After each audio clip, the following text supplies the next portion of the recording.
How's everyone doing today? I hope you all had a wonderful week. I'd like to invite you into this week's portrait painting video. And in this week, we're going to talk a little bit about character and expression as we develop the painting. And I'm going to do something a little different for the start. I'm going to use this big beat up brush. And I'm just going to put some of my mineral spirits on my surface before I start drawing with my drawing color, and I'll show you why in just a little bit. And here we have our model for the week, our model Daisha, and I'm going to keep a picture of her to the top left corner of the screen so you can refer to it as I develop the painting.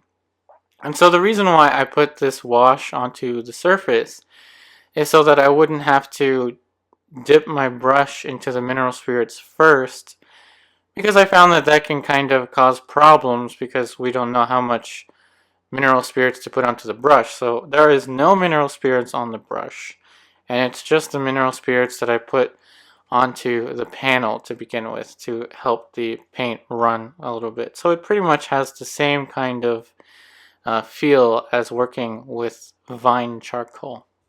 As I get started, allow me to read my palette to you starting from the top left corner. So I have titanium white, lead white, raw umber, alizarin crimson, cadmium red, cadmium orange, yellow ochre, cadmium yellow, sap green, cobalt teal, ultramarine blue, and ivory black.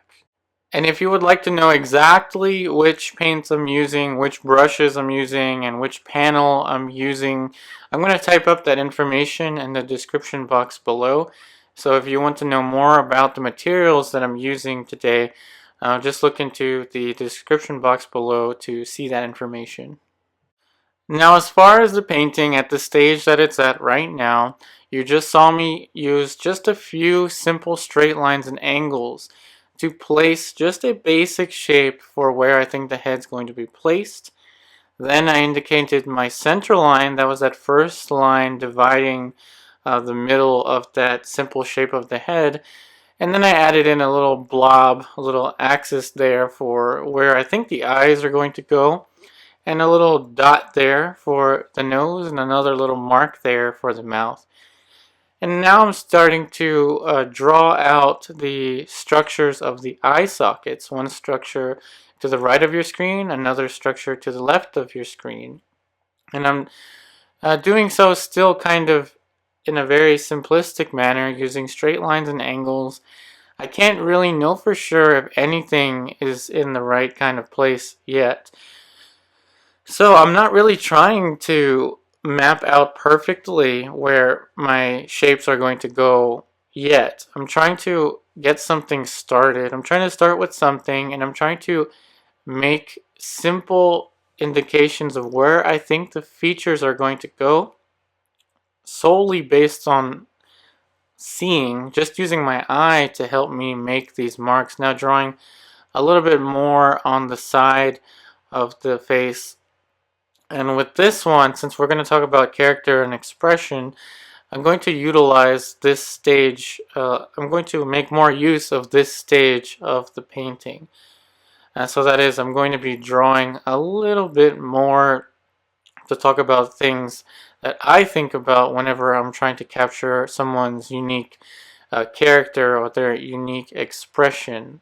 Now, drawing wise, notice I'm using just one color to draw. I'm using my raw umber and a size 2 Filbert bristle brush. So drawing wise at this stage, what's most important for me is to identify the turn that the model is making relative to me. So the turn and the tilt. Two things that I want to work on right now. Now you have three factors when it comes to the positioning of the model. You have tip, turn, tilt. So what's happening is the model is turned a little bit, so she is at a 3/4 view relative to me. Almost pretty much at a perfect 3/4. She's not really that close to profile, nor that close to being centered either. And the next most important thing is just a simple shape that I can understand and that I can build on. And now the simple shape can be created however you would like it to be created. Just because I say something needs to be done in my painting a certain way doesn't mean it has to be that way for you. So in this stage, I am just trying to get my simple shapes, and now you start to see me block in, meaning starting to put in just a little mask there now for a shadow shape, for light and shadow. So for character, capturing the character that someone has is pretty much the big shapes of light and dark, the big patterns of light and dark. And that's something that you see maybe if you take a photograph and you blast the photograph, like turn the contrast all the way up, you will see just the simple patterns of light and dark. And that can really give the character that someone has, just those big masses of light and dark. Now, another factor to character that someone has is how do they deviate from a generic head? So to give you an idea of a generic head, my painting right now is pretty much a generic head.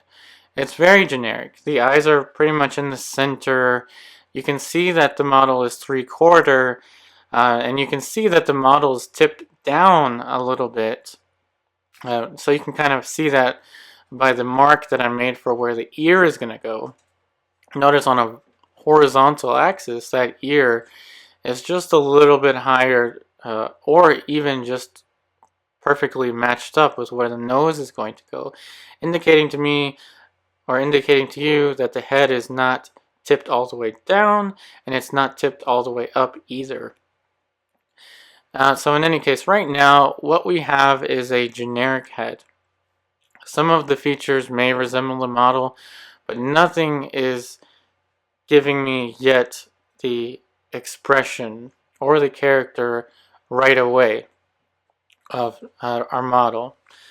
Now, the question is, how does the model deviate from a generic head? Now, the first thing is to know what a generic head is. So the generic head is when you have the eyes perfectly in the center of the head.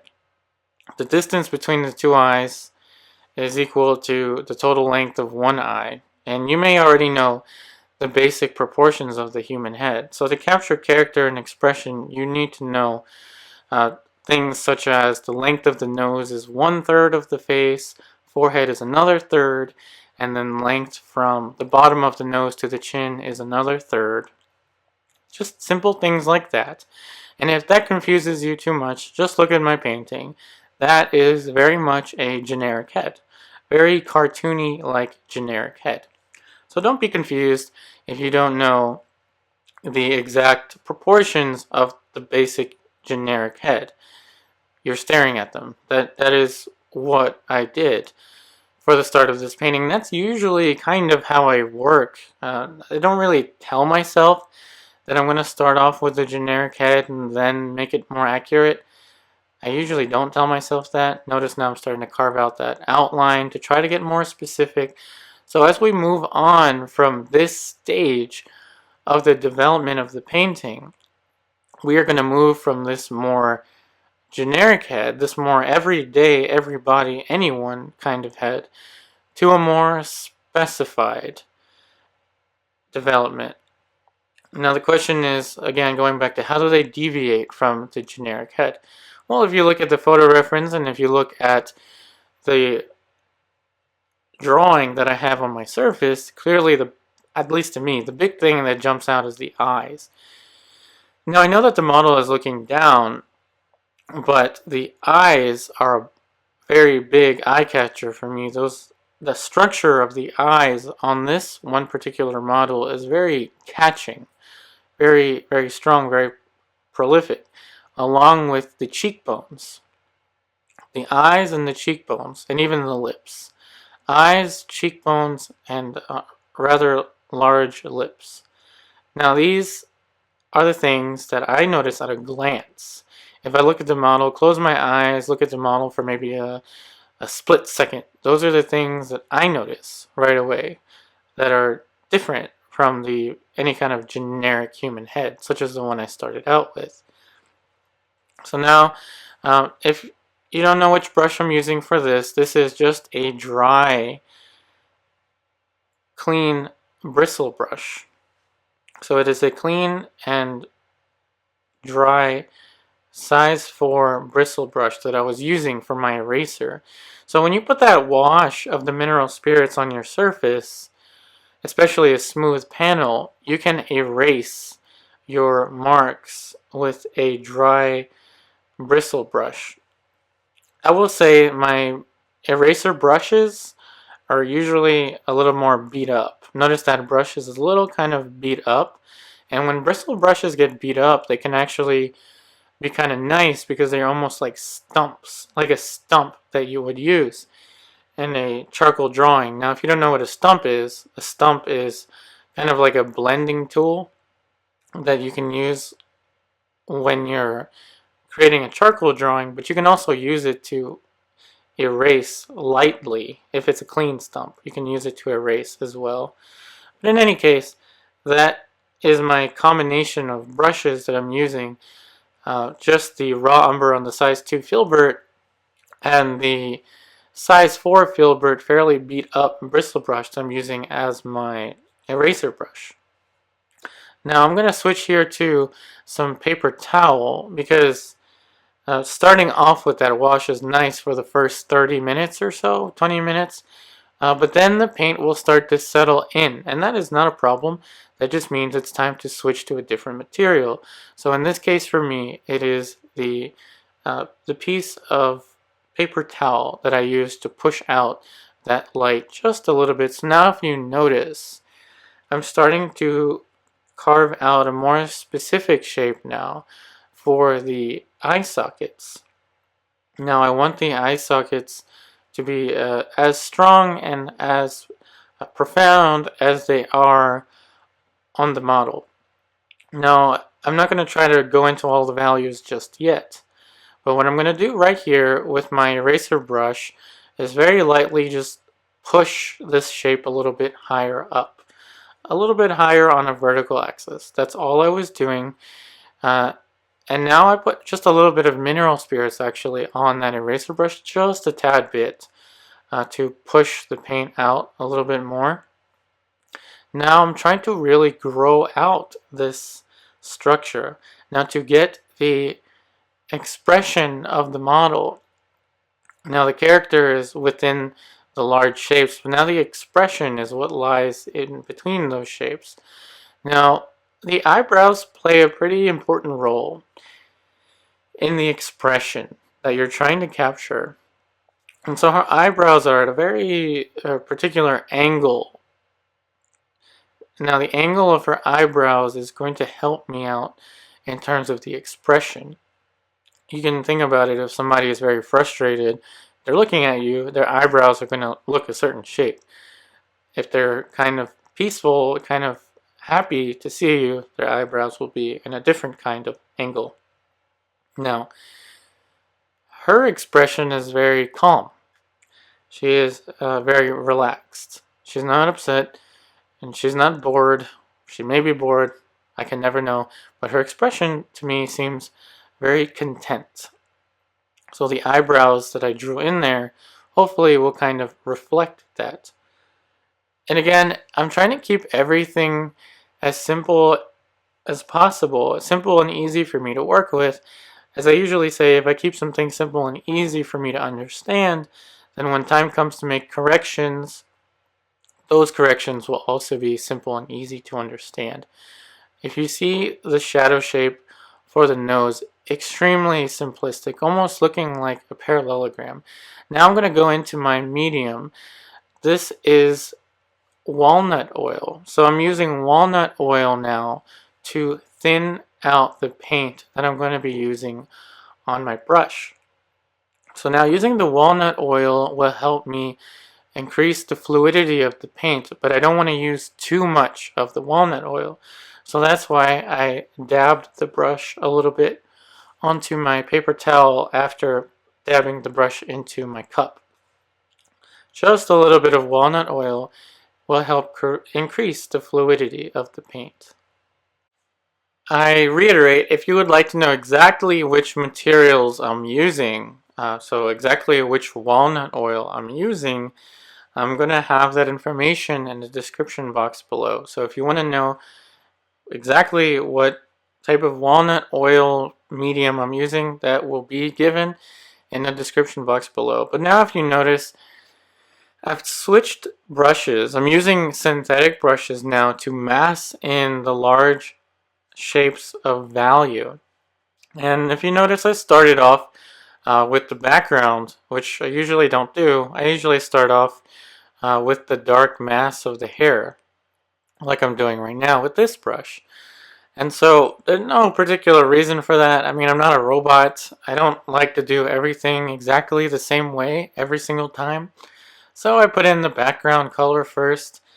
And the background color and the photo reference, I perceive it to be a little bit more on the neutral green. And that's just from my perception. And I do know that that color is not yet there for the background, but it was a starting point for me. And now this dark value for the hair. Now on the computer screen, it may look very much straight black, but I assure you that I'm not using straight black.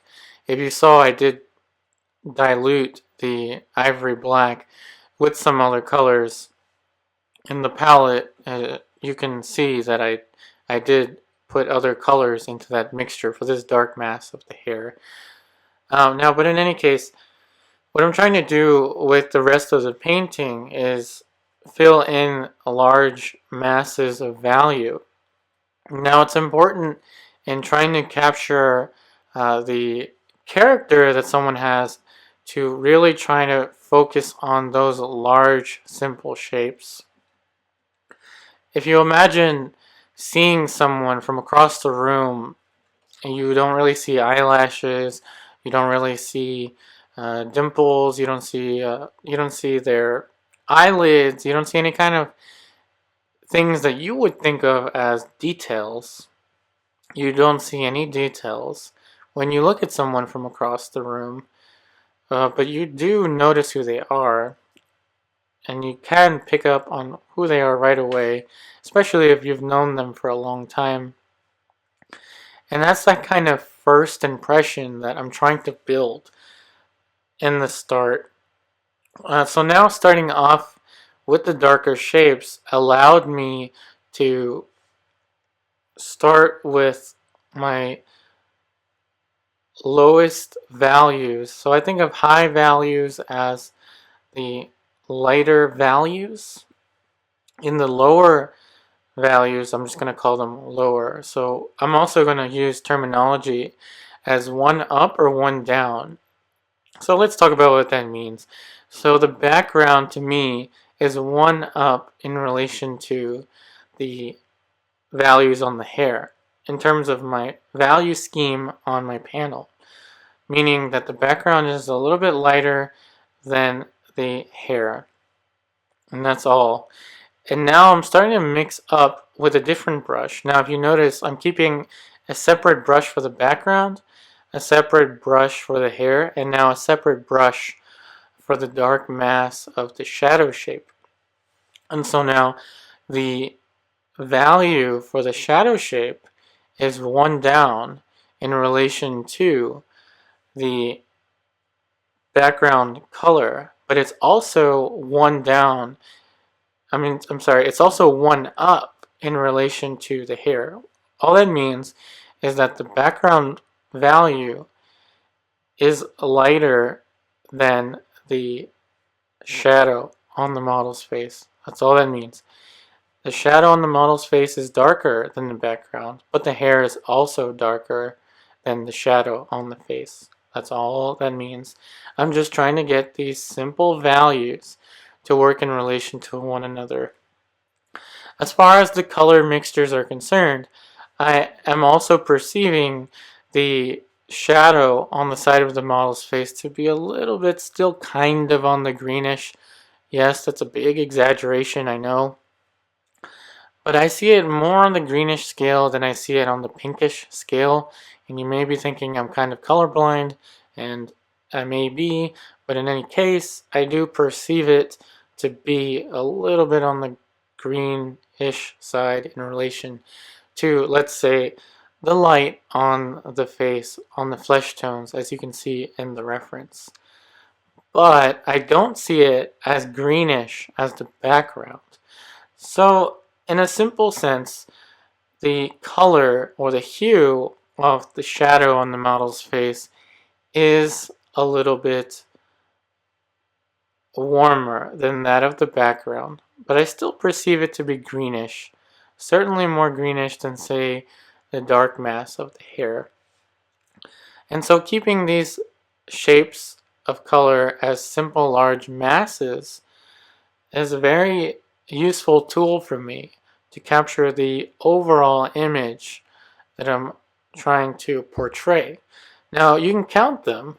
I have 1, 2, 3, just 3 significant values on my panel at the moment. And there is so much that can be done with just these 3 values. And now the way I'm going to develop the light side of the face after I'm done placing in these dark masses for the shadow shape is I'm actually going to flatten out the light on the face to further emphasize, as I develop the values, the idea behind trying to capture the character and the expression that someone has through the usage of simple shapes. Now, as far as paint handling is concerned, I'm trying to use the least amount of my medium, the least amount of my mineral spirits for the darks. And it's important for me to do that because I've noticed with my other paintings, if I use too much medium, too much solvent in my darks, they dry kind of faded looking. And I've said this before, and it's okay if they dry kind of faded looking. So if you see your paintings after they dry and they look kind of faded, especially in the dark regions, that's not a problem. All it means is that it needs a retouch varnish. But I do want my paintings to kind of hold their dark values as long as possible before needing a retouch varnish. So that's why I'm trying to minimize the amount of medium that I use in the darks. And so now I just have a flat shape for the shadow on the model's face, for the form shadow on the model's face, just a flat shape. But as you noticed, I put a darker accent for the division of the bottom of the model's cheekbone, the bottom, of the model's jawbone. Just a simple dark indicator for the division between the jawbone and the rest of the neck. And that is pretty much it. Still trying to re-evaluate that angle. Now remember, trying to capture the character that someone has is all about trying to read those shapes. And trying to capture the expression that someone has is how you portray those smaller shapes within the larger shapes. Now the next thing I'm going to want to do is follow the same kind of thinking process onto the light shapes of the face, but I'm also going to do something a little bit differently here because as I develop the large shapes, I'm going to want to emphasize the character and the expression that the model has. And I usually start off trying to build lots of planes right away, but that will get kind of confusing in explaining particular elements of the character and the expression. So I'm going to go ahead and mix this flesh tone here. So I'm going to call it a false color. And I actually haven't used a false color in a long time. So this brush here is now a different brush. So I have a different brush for the colors of the flesh tones. And so what's going on here? So I'm using a combination of pretty much everything, but I'm trying to make a warm color and focus a little bit more on the value aspect of it. Notice how on the palette, I'm mixing this large color right next to my shadow shape on the palette so that it can relate well on the face. So now I'm going to fill it in completely. And now if you're confused with what color combinations I used, they are all seen on the palette. So just scroll back in the video and you can see exactly which colors I used. But the way that I placed all of that paint in there does not matter.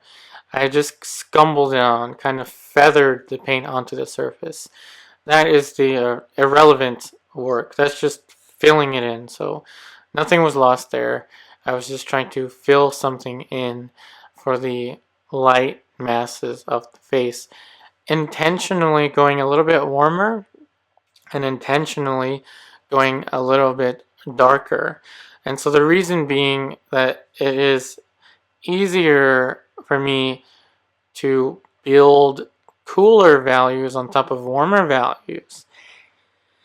And it's easier to build lighter values on top of darker values. So now I'm going to go right back in and reestablish that large shape for the eye sockets, exaggerating that shape just a little bit.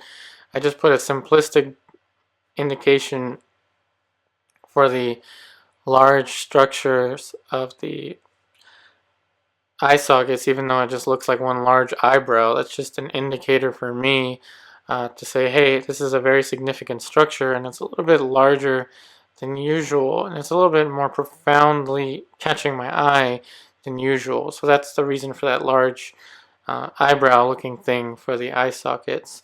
And so now as I come into the larger planes and I start to build more information, I'm going to start off with just this one simple plane for the forehead. And so this area of the forehead is receiving the most light, followed through by the bottom. Right above the eyebrow is a plane that catches a lot of light too. That is the ridge of the forehead, I believe. And follow through on the other side. Here's the other ridge of the forehead. And now I'm going to explain the planes a little bit, but I'm also going to elaborate on the color. I'm using a good deal of my cobalt teal with my lead white to give me this cooler value on the side of the forehead, exaggerating the color a little bit. Yes, I know. I'm not trying to copy exactly what I see.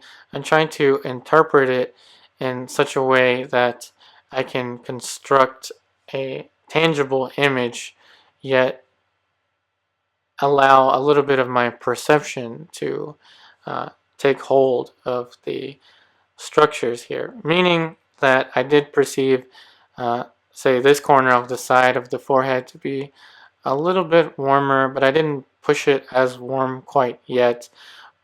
And I did perceive that area to the left of your screen on the forehead to be a little bit cooler on the reference, but not as cool as that green that you saw that I used by combining my flesh tones with the teal.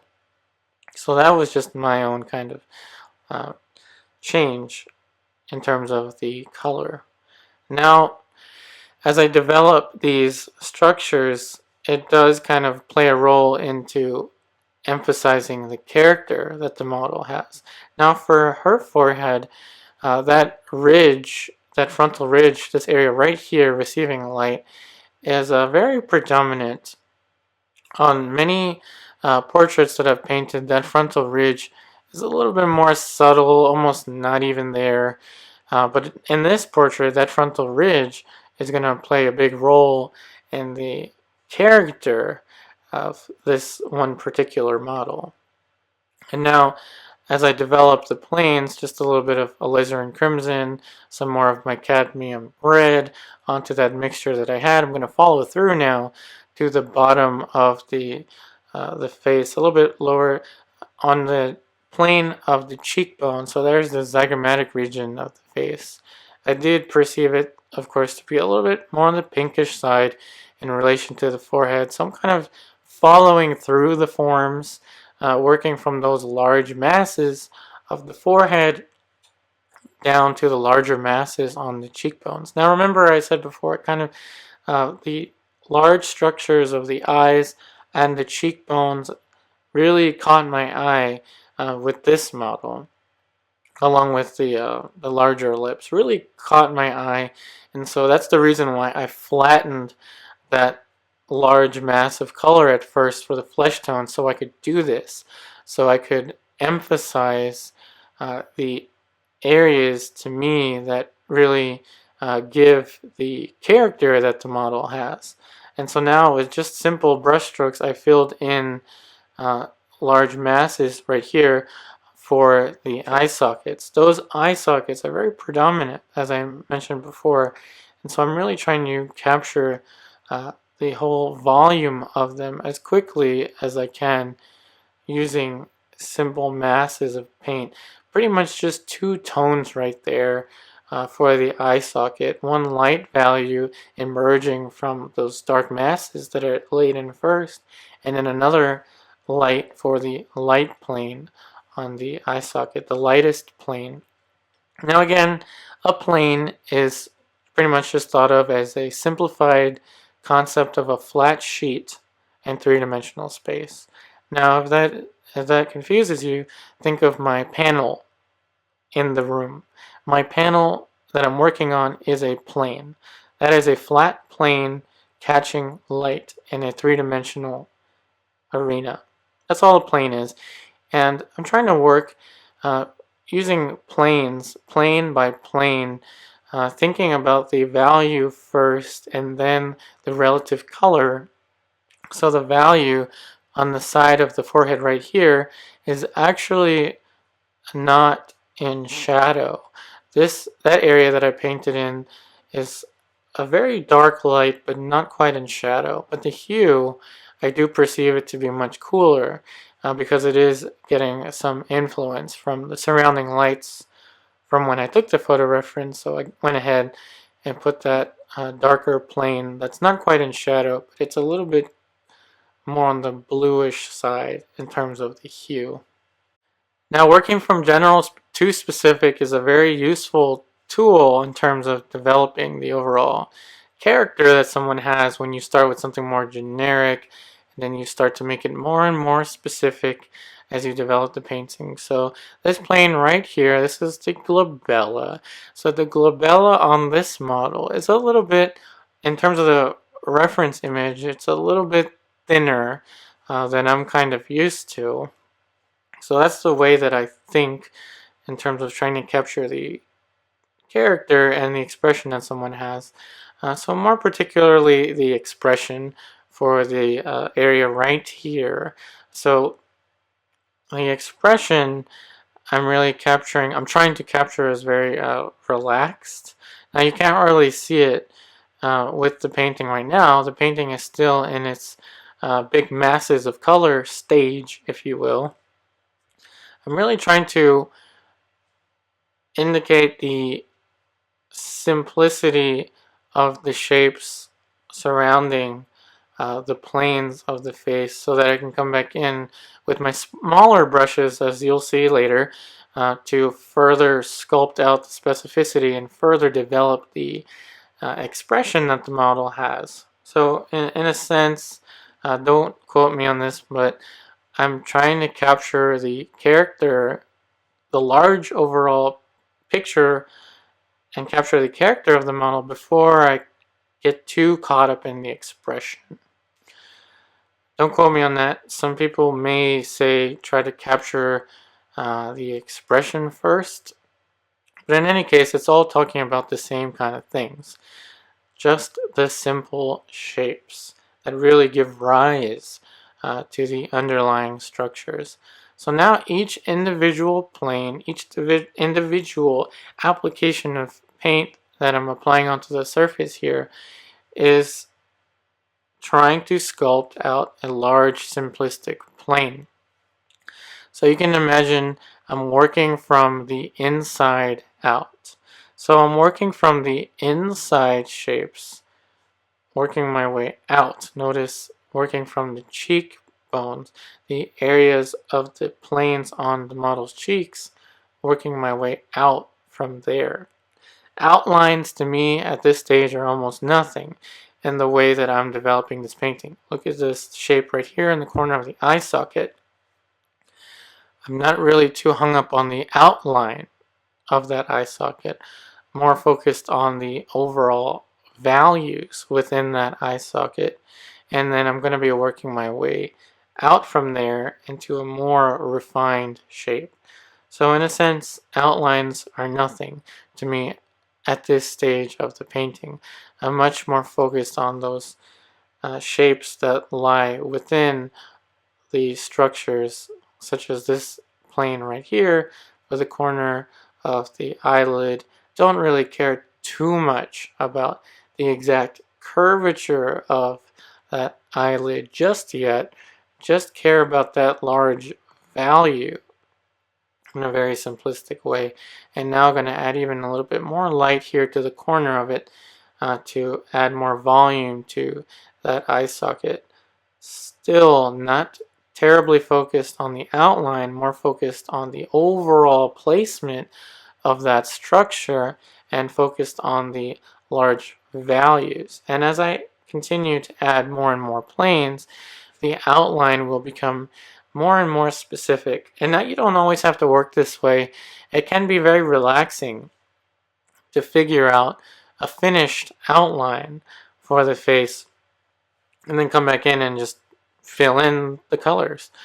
That can be pretty relaxing, but I kind of enjoy sculpting out the painting in this fashion.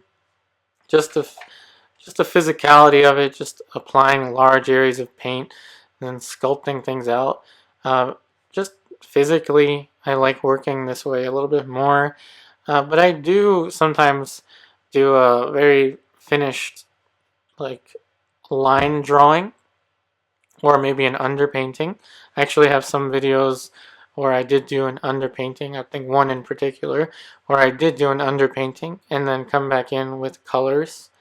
So there are many ways to develop the painting.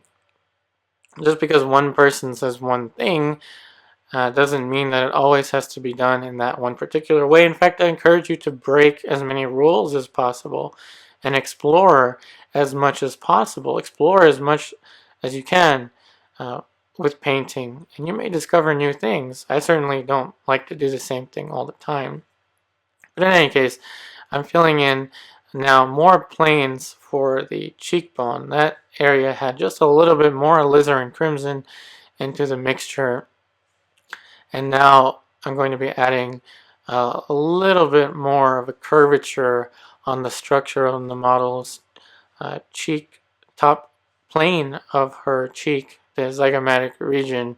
Now I'm going to follow through on the other side. I notice I tend to work from one side of the face and then to the other side of the face. Now I used to do that by forcing myself to do that, but now it's kind of become kind of automatic to me.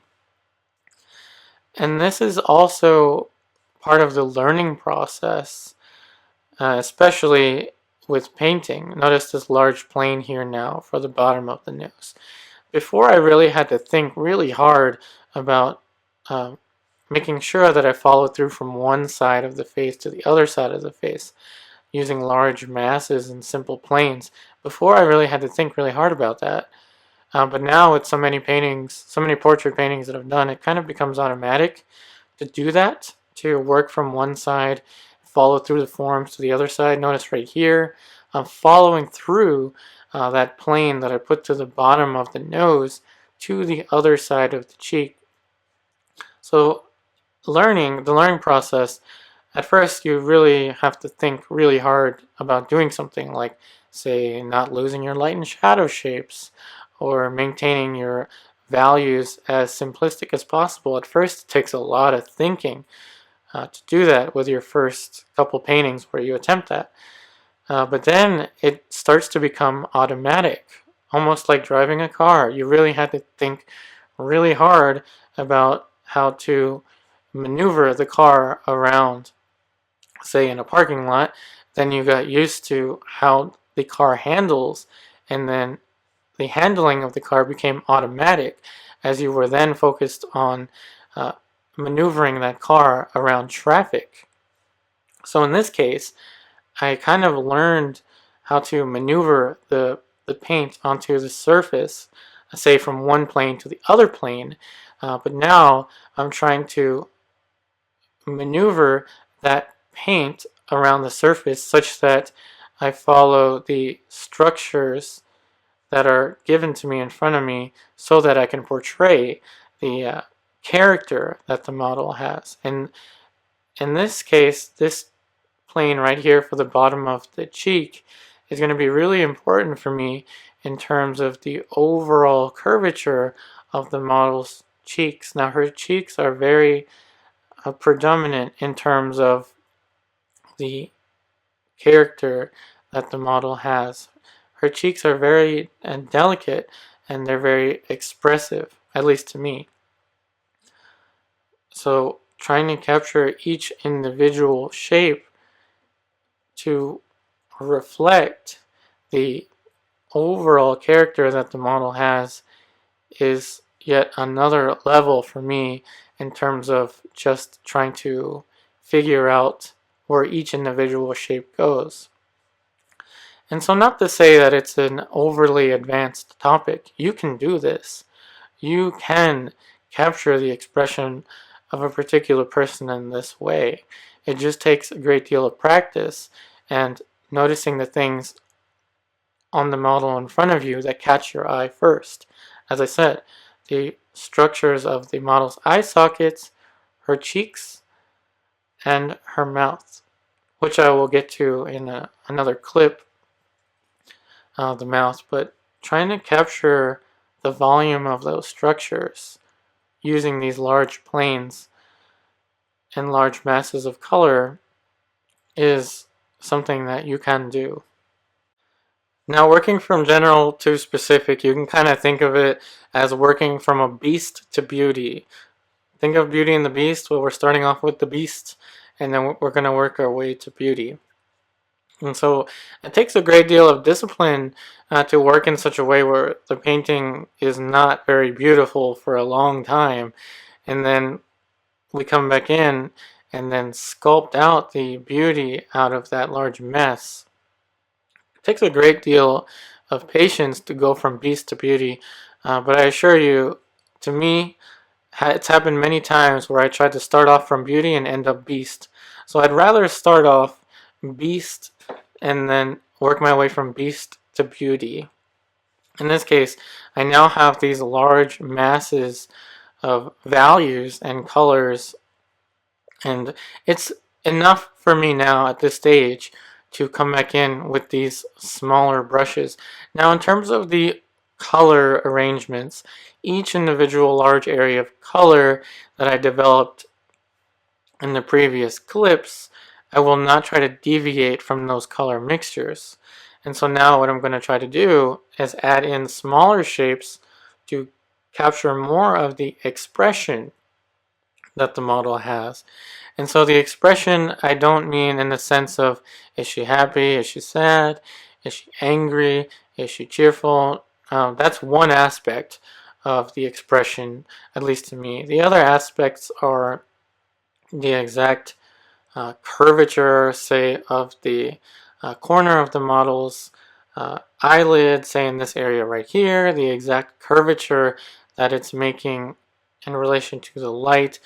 So kind of trying to get the accuracy of the smaller structures also is a big aspect to the expression, at least to me, and trying to capture the overall volume of the model's eye socket in this area right here is also going to help me add even more to the character, trying to add more to that first glimpse that I get from this model. I see very profound structure for the eye sockets that really catch my eye in a very positive way.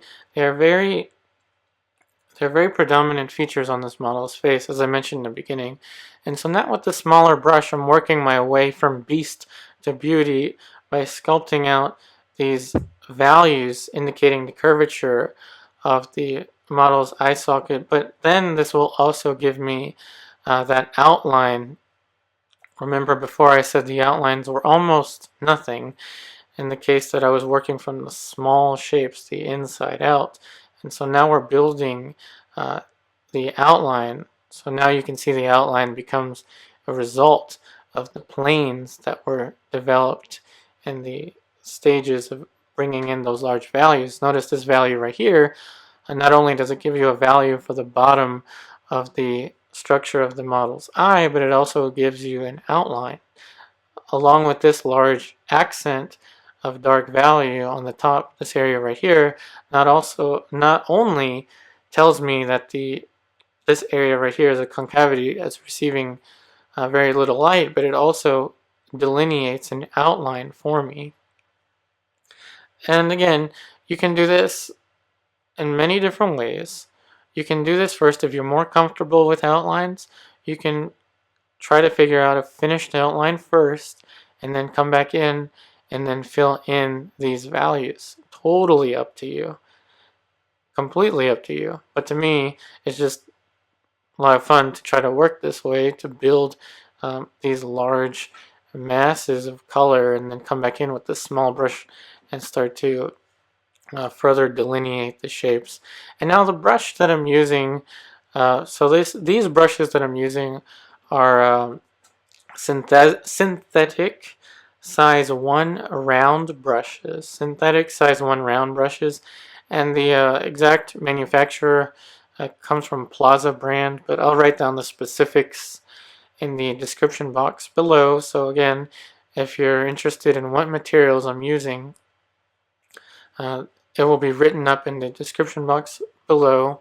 And of course, I'm not being paid to advertise any of these materials, so I will tell you I have these materials because most likely they were on sale when I was at the art store. But in any case, I do like those Plaza brand brushes, this one right here. But it's also very similar to like a Princeton brush, a synthetic Princeton. They're very similar.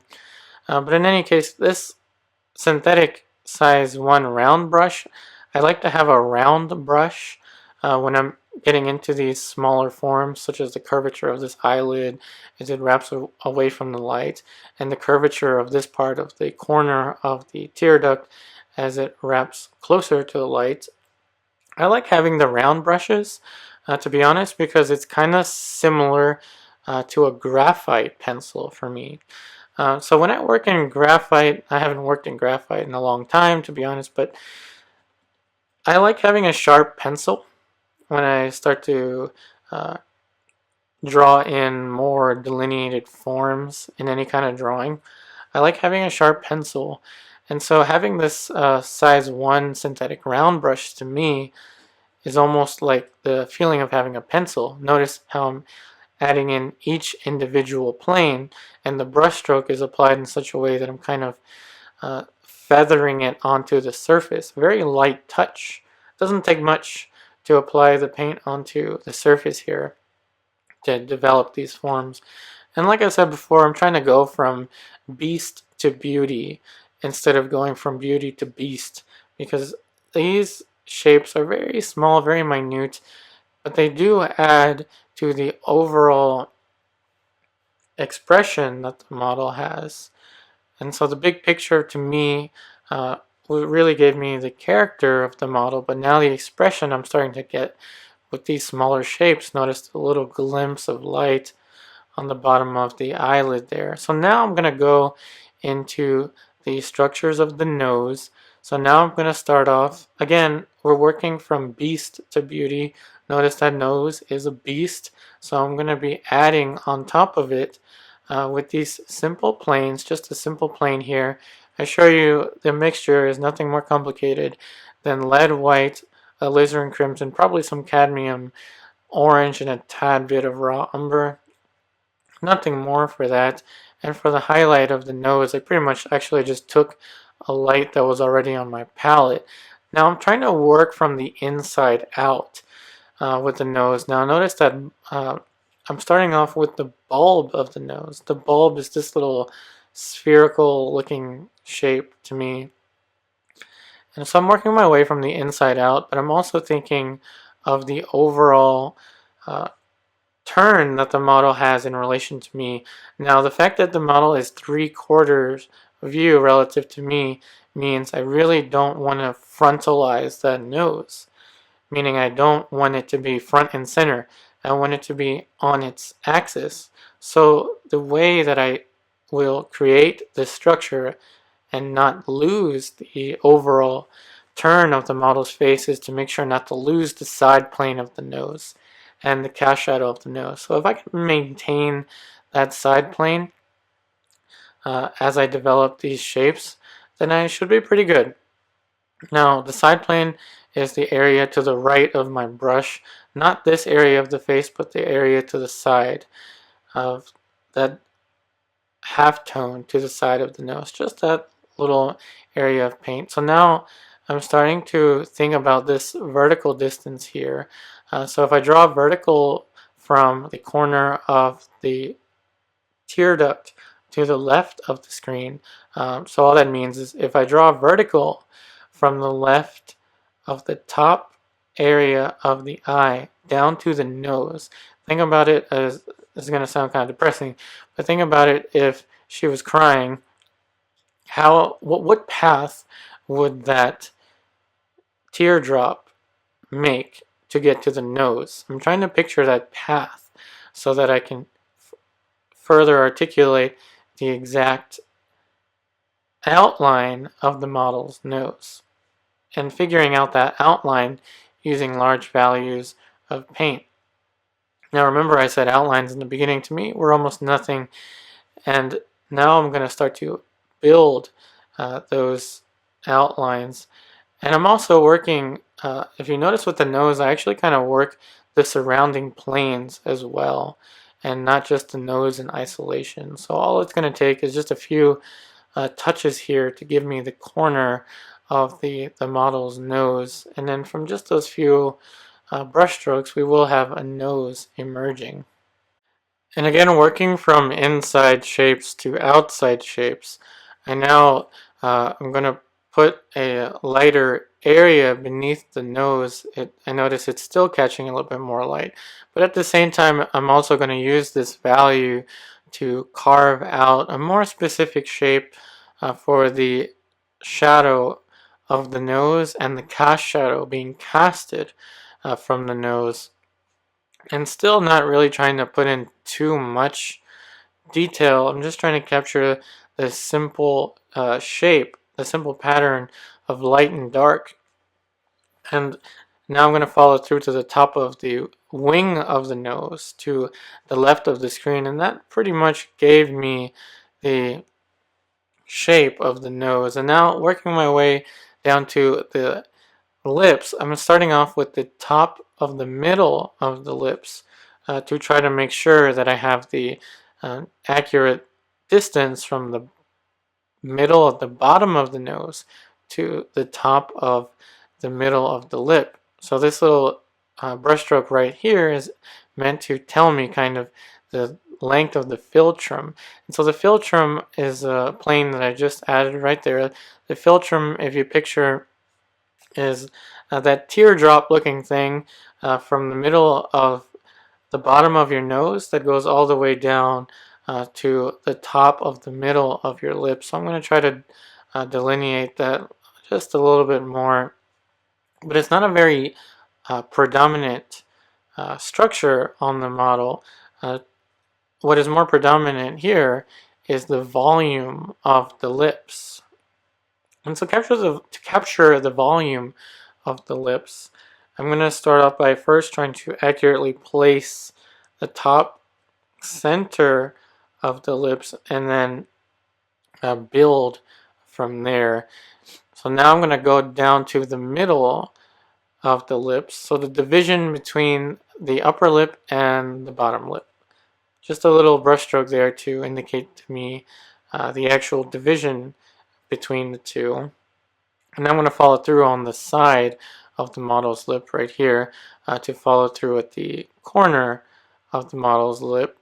Just a very simplistic dark shape there to place it as accurately as I can. Then I'm going to follow through and start to add more planes to develop the structure. So now I have the placement of the lips more accurately delineated, and now I'm going to go in with the planes to develop the volume of the lips.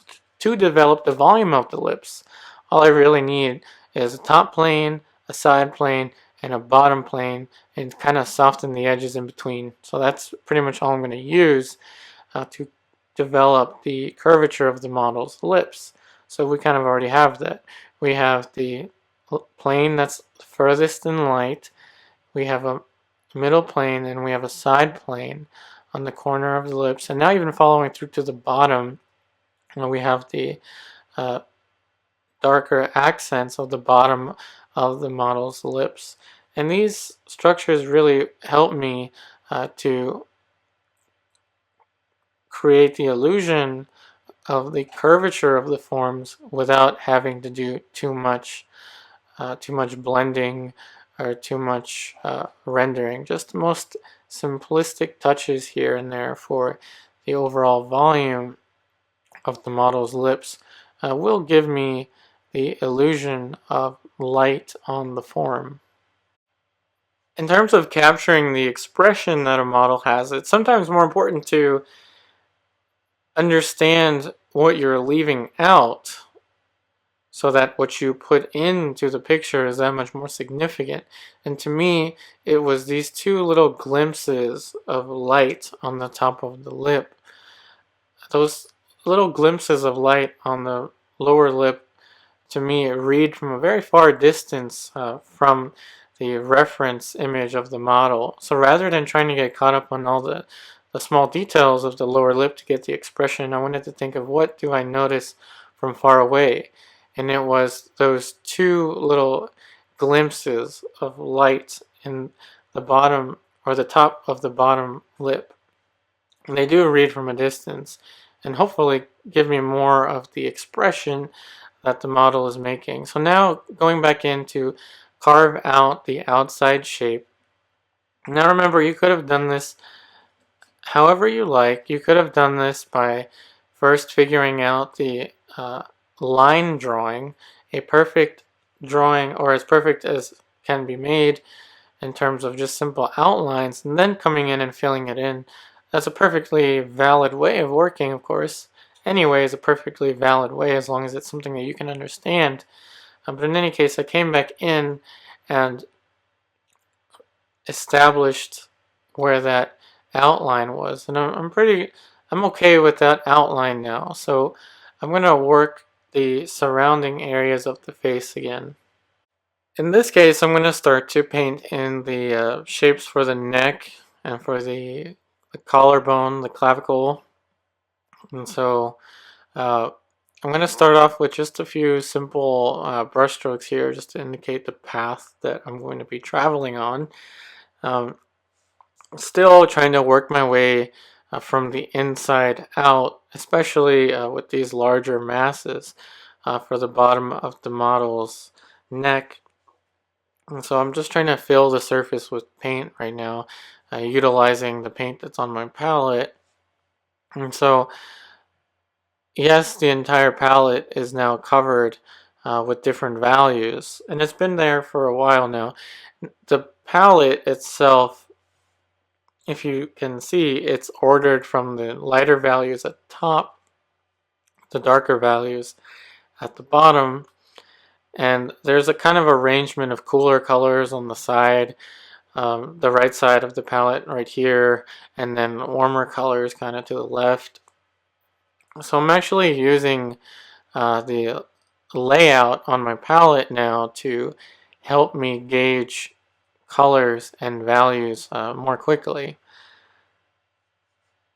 And another thing I've noticed with my palette layout is that if I can keep those shapes on the palette and mix on top of them, those colors on the palette, if I can mix on top of them, it also helps me very quickly to bring down saturation. Sometimes I want high saturation meaning I want the colors to be really bright.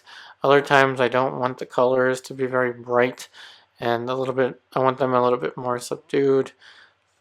And so keeping that arrangement on the palette actually helps me to not overly saturate the colors on my palette. Now, so what's going on with the neck? So I have an area of light, and so that is beneath the bottom of the chin, the light area of the neck. And then below we have now established kind of our working space for the planes for the model's collarbone, and we're actually going to move a little bit further down and even paint in some of the model's shoulder.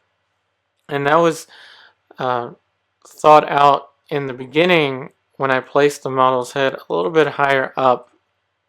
Now, I do admit in the beginning of the painting when I was placing the model's head a little bit higher up on the surface, it's just kind of because that's what I usually do in terms of the composition, placing the model's head just a little bit higher up so it's not just centered.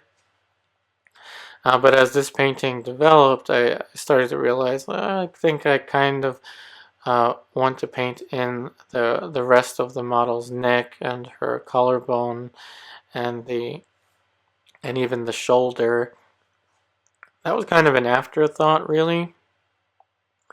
Not very planned out, so it's still something that you can do in a painting. You don't always have to plan things out perfectly and have everything executed as perfectly as possible.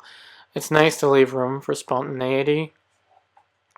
And you can even see it in the hair. Like, the hair is not very well thought out. I'm not trying to calculate each individual curl. Instead, let it be a little bit more free form, a little bit more of a painterly touch. And so that's what happened. That's what's happening now with the development of the planes here for the bottom of the model's neck. Now, as we work our way down towards the chest, towards the pectoral region, I'm pretty much just eyeballing the shapes of color and then adding them in.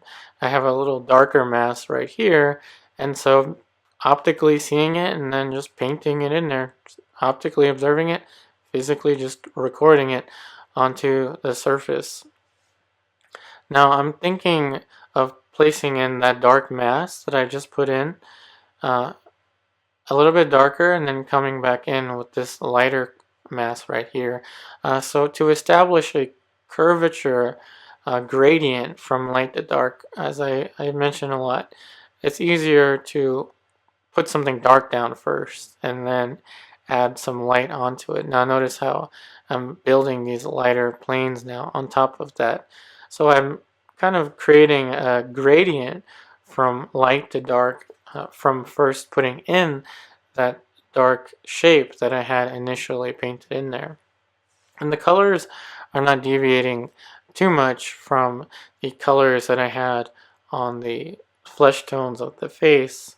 They're just a little bit different, a little bit cooler right here as we approach the corner of the clavicle, the suprasternal notch, I think it's called. Please don't quote me on that, but just see it as a light area of paint, because that's all I'm seeing it as. This corner here is a little bit lighter than the surrounding areas. I'm not getting too hyper focused on the anatomy, though anatomy is a very beautiful thing. I am not an anatomist. I just see planes of color and I paint them how I see them. Now I'm still trying to work pretty much plane by plane, even though I'm on a different area of the figure now. Now there's a top plane here for the top of the shoulder, and that area, you can think of it as the top plane of the shoulder, or you could think of it as the trapezius muscle wrapping around the figure. However you want to think of it. To me, I just see it as a shape of a lighter color, so I'm painting it in that way. I see it as a lighter value right here, and so I'm painting it in as much as I can how I see it, but I'm also thinking of the relative topography of the planes as well. I'm thinking of which planes are facing the direction of the light source in relation to other planes as I develop the forms. This area here on the corner of the pectoral is facing the light a little bit more than the surrounding planes. And now, as I work my way down, uh, down to the shirt and down and across to the shoulder, I'm going to change the camera angle a little bit so you can see the bottom of the area that I'm painting. But each individual area, I'm trying to focus on just thinking about planes and thinking about those planes in relation to the light source. And I'm also thinking of the relative distances from one thing to another thing. So I'm thinking of the vertical distance. How far down does the bottom of that shirt go? It doesn't really go that far down, so I have to be kind of careful about the placement of each individual shape. And I'm still trying to keep it as simplistic as possible, just with each brushstroke, just plane by plane, trying to break it down into a way that is simple and easy for me to understand, because it can be really easy to lose yourself in the complexity of the structures, especially when painting the human figure or any kind of structures that have multiple elements, such as this area of the painting now is another area of focus as opposed to the portrait itself. So now we're also focused on the planes on the bottom of the model's pectoral region, her clavicle, and the shape for the neck. And so now I've changed the camera angle a little bit so you can see even further down onto the development of the planes that I'm adding, still very much considering each shape plane by plane and trying to paint them as I see them, but then of course I'm not trying to make a perfect copy of what I'm looking at. And remember, it's not, at least to me, this is may just be my opinion, but I don't really like the idea of copying exactly what's in front of me. Rather, I like to think of the idea of interpreting what I am seeing in the visual world and then trying to represent it in a way that is honest and unique to me. So in any case, I'm going to now put in the dark for the shirt so that I can gauge the distance a little bit more accurately of the bottom of the model shirt. It goes pretty far down, but it's not too far down. And I'm just trying to use my eye to help me gauge these distances. And then I'm going to come back in and fill in more of the side. Now, how is this extra information going to tie into character and expression? Well, the model is a very physically fit and always has a very upright composure. I remember one of my friends asking her, like, do you always sit up so perfectly straight? She did a model for one of my friend's figure classes, figure groups, so her composure is very upright. She has a very good composure. So now the positioning of her figure, that is the top portion of her figure that we're going to paint in, is actually pretty significant to her character. Not so much expression. Expression we dealt with more on the face, but now more about the character can be said with the model's posture and the way that she presents herself.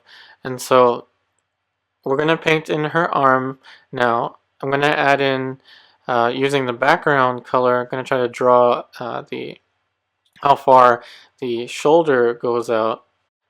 Now again, this is all for the sake of trying to capture the model's character. Now I'm going to try to capture her composure, the way she sits and how she is when she's in a relaxed state of mind. Like I said, she always seems to sit very upright. She seems to have a very good composure and is very, very physically fit. So I'm going to try and portray that with the development of these shapes. So after I established how far I believe the shoulder goes out to the left of your screen, now I'm going to start to go in and place a darker mass of paint. Now this is a darker mass of value intended so I can come back in and then add more planes and to sculpt more of the structures.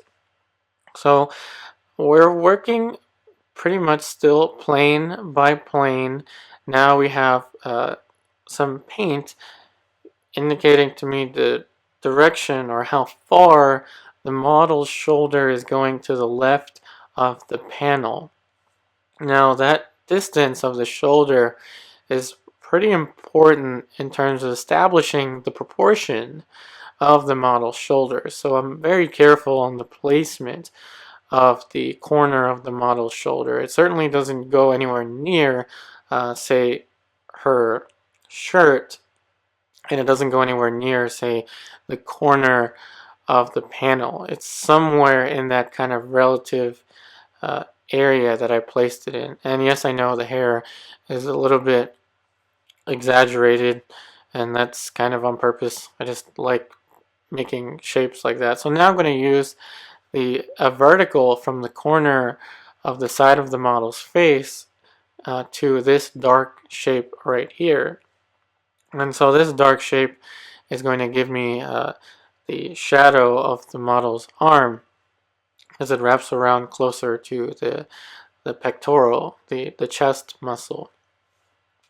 And now I'm going to follow through to the other side. So even with the figure, I tend to follow through from one side of the form to the other side of the form. So that other side of the form is not quite in shadow, but it's pretty dark. So I'm going to paint it in that fashion. So now again, I'm going to be carving out even more of a defined shape right here for this part of the shoulder. And so it's a darker light, and I'm adding in maybe a little bit darker than I would want it to go, maybe a little bit warmer than I would want it to go, so that I can come back in with a lighter and cooler value and further adjust it from there. So with the arm, I'm going to think about it just like I did with the portrait, starting from the darks and building my way into the lighter values. And so I'm establishing these dark masses of value. Notice the one I just added is giving me more of the curvature of the model's pectoral region, that is the chest region. And now I'm going to go in and put in a dark accent now for where the arm meets the corner of that structure. And I'm going to think a little bit about the volume of the curvature of each form a little bit here. So the curvature on the chest, so this area right here, the curvature is very subtle. So I'm going to paint it like that. It's a very subtle curve. But now if we relate that curve to, say, the curve on the shoulder, so the deltoid muscle, so the deltoid is the muscle on the shoulder. And again, I'm not going to get too much into the anatomy, so let's just think of it as a shape right now. So the shape on the shoulder, the muscle shoulder, is curving. So the curvature is much stronger than the curvature on the side of the model's chest. So all that means is that if something is curving at a faster rate, that means that the values are going to gradate. The gradient of the values is going to be much faster. All that means is that the values are going to change from light to dark at a much more rapid pace. Notice now how I filled in that whole area a value now. And so notice how rapid the value changes from the light areas of the shoulder as it wraps around to the darker values. Certainly more of a rapid change in values than, say, the chest. So the top of the chest is much more of a flat curve, and this right here is much more of a fast curve. So now I'm going to go back in with some more of the lighter values of the flesh tones and try to further articulate the curvature of that area. Notice how rapid the values are turning from light to dark. I will say, for working areas of the figure like this, I usually like to work with size 4 Filbert brushes. And so if you noticed from the beginning of the portrait, I used pretty much these Filbert brushes, but then I got into the smaller brushes for the more of the expression of the face. And then with the figure, as I know I'm only painting a small portion of the figure, but with the figure I typically kind of stick with size 4 Filbert brushes. It's just kind of what I like to use.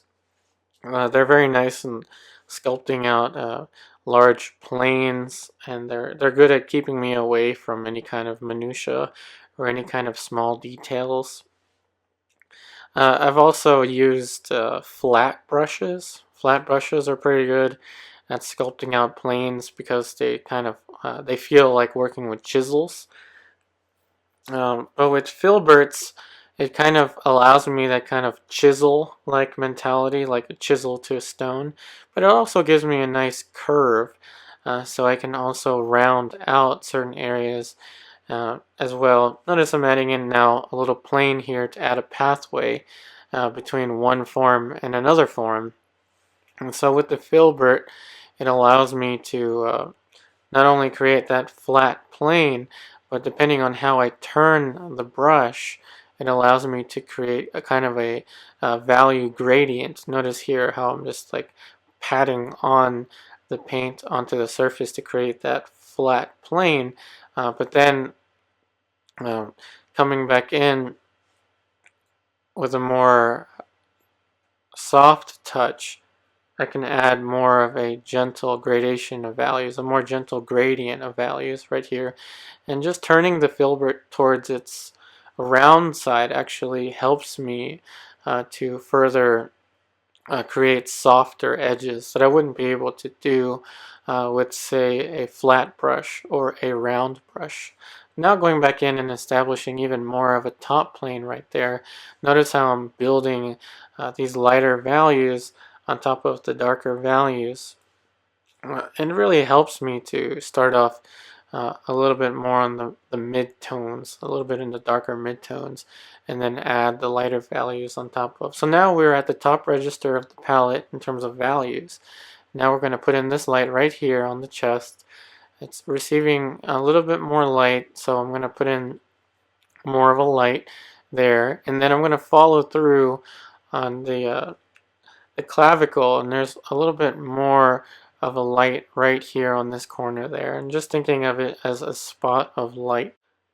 And now I'm going to add just a little more light to the corner of the shoulder. I do see that it's receiving just a little bit more light, so I'm going to add that in there. And then the very last thing I'm going to do is reestablish that background color. And so I'm going to use the walnut oil on my brush a little bit to help increase the flow, but I'm not going to use too much of it. So I did dip my brush into the mineral spirits first. I don't want to use straight walnut oil to paint the background. I noticed the walnut oil is kind of thicker than I thought, so I'm going to be a little bit more careful with how much walnut oil that I use in the background. And so now that we have a darker background color that's still kind of on the greenish, a little bit closer to that of the photo reference, not quite as dark, but now that it's closer to that region that I want, the very last things that I'm going to do really is to just soften some of the edges on the face that are appearing to be a little bit too harsh to me. So there's kind of a stage at the end of a painting where it's just tweaking little things, tinkering if you will. So I'm just going to put in a little more curls to the side of the hair that I lost when I was painting in the background.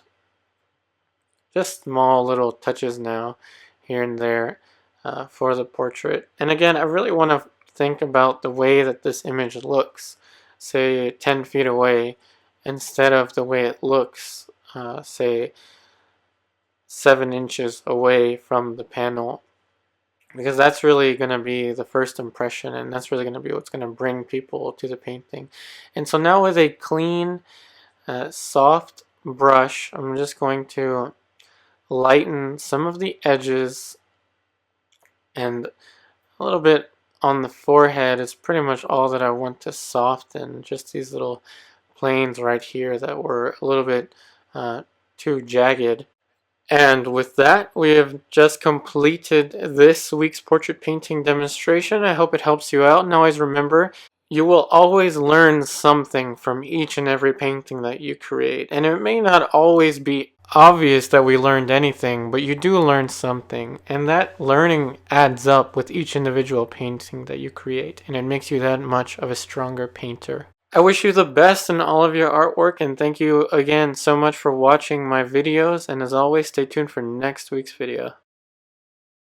And if you would like to see more artwork from me, please feel free to follow or check out my Instagram page, and I'll leave a link in the description to my Instagram account as well.